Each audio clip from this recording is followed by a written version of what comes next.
বসন্ত মানেই প্রাণের জাগরণ, আর সেই প্রাণের রং যেন ফুটে উঠেছে গার্ডেন স্টেট নামে পরিচিত নিউ জার্সির নোয়াক ব্রঞ্জ গ্রুভ পার্কে।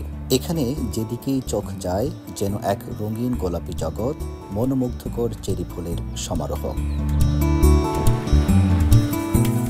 প্রতি বছর মার্চ এপ্রিলে যখন শীতের পর হিমেল হাওয়া গা ছুঁয়ে যায়, তখনই প্রকৃতি তার ক্যানভাসে আঁকে এই অপূর্ব সৌন্দর্য। চেরি গাছের পুষ্পবৃষ্টি যেন জানান দেয় বসন্ত এসেছে।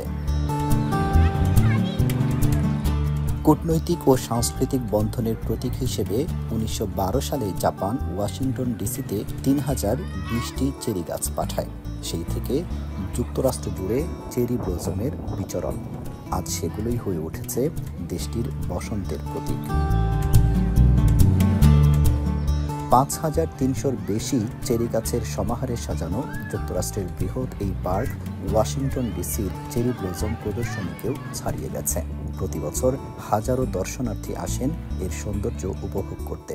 Come from Kenya, come here every year because of the cherry blossom. It's really beautiful.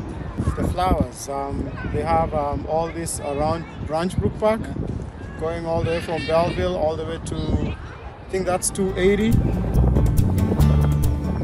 রঙে আর ঘ্রাণে ভরপুর ফুল শুধু প্রকৃতির সৌন্দর্যই নয়, মানুষের আবেগ, অনুভূতি আর ভালোবাসার এক অনন্য প্রকাশ। এই রঙিন প্রাণগুলোর সৌন্দর্য আমাদের মনকে করে তোলে প্রাণবন্ত। আব্দুল আহাদ, এখন নিউইয়র্ক, যুক্তরাষ্ট্র।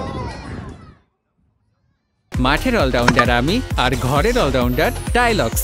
টাইলক্স টয়লেট ক্লিনার, ক্লিন মানেই টাইলক্স।